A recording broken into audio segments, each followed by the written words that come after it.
പലപ്പോഴും ഒരു നാടിന്റെ വലിയ മാറ്റം ഉണ്ടാക്കുന്ന ആൾക്കാർ നിങ്ങൾ ബിസിനസ്സുകാരാണ്. നിങ്ങളാണ് നാട്ടിൽ തൊഴിൽ കൊടുക്കുന്നവർ, നിങ്ങളാണ് ഈ നാട്ടിന്റെ ചാലക ശക്തികൾ. അപ്പൊ നിങ്ങളുടെ മാറ്റം അത് നാടിനും ലോകത്തിനും ഉപകാരമായിരിക്കും.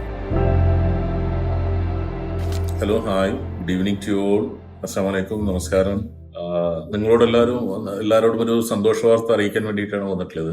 കോഴിക്കോട് ഡിമോറ ഹോട്ടലിൽ വെച്ച് നടക്കുന്ന ബിസിനസ്സുകാർക്ക് വേണ്ടിയിട്ടുള്ള എക്സിക്യൂട്ടീവ് MBA പ്രോഗ്രാം, അതിന്റെ 5th ബാച്ച് സെപ്റ്റംബറിൽ സ്റ്റാർട്ട് ചെയ്യണം. ഓഗസ്റ്റ് കഴിഞ്ഞ നെക്സ്റ്റ് മന്ത് സ്റ്റാർട്ട് ചെയ്യണം. സക്സസ്ഫുള്ളി ഒരു 4th ബാച്ചിന്റെ കംപ്ലീഷൻ അടുത്ത മാസത്തോടുകൂടി തീരുകയാണ്. 5th ബാച്ച് സ്റ്റാർട്ട് ചെയ്യണം. ബിസിനസ്സുകാരൊക്കെ ഞങ്ങൾ ഇതിന് നടത്തുന്ന ഓറിയന്റേഷൻ പ്രോഗ്രാമിലേക്കൊക്കെ ഞങ്ങൾ ക്ഷണിക്കും. അതേപോലെ തന്നെ ഇതിന്റെ ഓറിയന്റേഷൻ പ്രോഗ്രാം, ഇതിനെക്കുറിച്ചുള്ള കാര്യങ്ങളൊക്കെ നിങ്ങൾ അറിയാനുള്ള നമ്പർ ഇതിലുണ്ട്. അത് നിങ്ങൾ വിളിച്ച് ചോദിക്കണം. ഞാൻ പ്രധാനമായിട്ടൊരു കാര്യം പറയാൻ വേണ്ടിയിട്ടാണ്. അതായത് ഗാരി ഹാമലും പ്രഹ്ലാദും പറഞ്ഞ വലിയൊരു ഫാക്ടർ ഉണ്ടായിരുന്നു. അതായത് ബോട്ടം ഓഫ് ദ പിരമിഡ് എന്ന് പറഞ്ഞിട്ടുള്ള ഒരു കൺസെപ്റ്റ്. ഇപ്പോൾ സൊസൈറ്റിയിലെ മെജോറിറ്റി ഓഫ് ദി ആൾക്കാർ താഴെക്കടയിലെ ആൾക്കാരാണ്.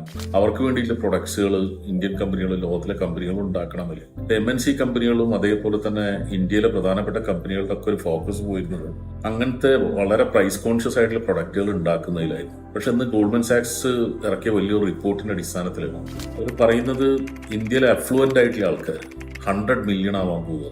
2014 അവർ പറയുന്നത് ഏകദേശം 24 മില്യണില്ലത് എന്താ പറയാ, ഏകദേശം ഞാൻ മനസ്സിലാക്കിയിടത്തോളം 24 മില്യണില്ലത് 60 മില്യൺ ആയിട്ടുണ്ട്.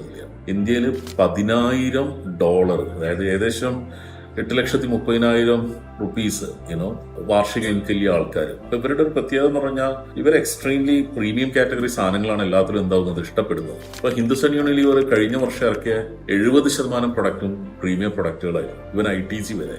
അത് ബിവറേജസിൽ ഇറങ്ങുകയാണ്, ഇലക്ട്രോണിക്സിലേക്ക് അത് പോവുകയാണ്, പ്രീമിയമൈസേഷന്. അതേപോലെ തന്നെ ഓട്ടോമൊബൈൽസ് പ്രീമിയമൈസേഷൻ, വാച്ചസിൽ അത് വിധേയമാണ്, കോഫി ഷോപ്പില്, അതുപോലെ തന്നെ ബെറ്റർ എല്ലാ സാധനങ്ങളിലും ഈ റിസോർട്ടുകളിലൊക്കെ പ്രീമിയമൈസേഷൻ വരികയാണ്. ഈ സാധനമാണ് മിഡിൽ ഈസ്റ്റും നടക്കുന്നത്. പക്ഷെ അൺഫോർച്ചുനേറ്റ്ലി നമ്മളെ ആളുകൾക്ക് ക്വാളിറ്റിയിൽ ഒരു പ്രൊഡക്റ്റോ ബ്രാൻഡോ ഉണ്ടാക്കാൻ അറിയില്ല. നമ്മളെപ്പോഴും ഒരു പർച്ചേസ് പ്രൈസ് വിറ്റ് ശീലിച്ച കുറച്ച് ആൾക്കാരാണ്.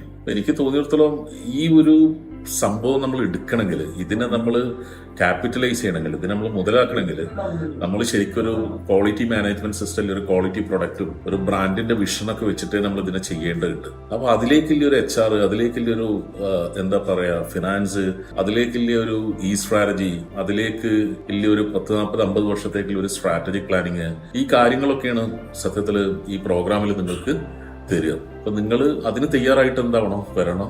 നിങ്ങൾ നിങ്ങളെ കൂട്ടുകാരെ അറിയിക്കണം. പലപ്പോഴും ഒരു നാടിന്റെ വലിയ മാറ്റം ഉണ്ടാക്കുന്ന ആൾക്കാർ നിങ്ങൾ ബിസിനസ്സുകാരാണ്. നിങ്ങളാണ് നാട്ടിൽ തൊഴിൽ കൊടുക്കുന്നവർ, നിങ്ങളാണ് ഈ നാട്ടിന്റെ ചാലക ശക്തികൾ. അപ്പൊ നിങ്ങളുടെ മാറ്റം അത് നാടിനും ലോകത്തിനും ഉപകാരമായിരിക്കും. അപ്പൊ നിങ്ങൾ പരസ്പരം അറിയിക്കുക ഈ പ്രോഗ്രാമിനെ കുറിച്ചും ഇതിനെക്കുറിച്ചൊക്കെ എല്ലാവരും അവെയർ ആവുക.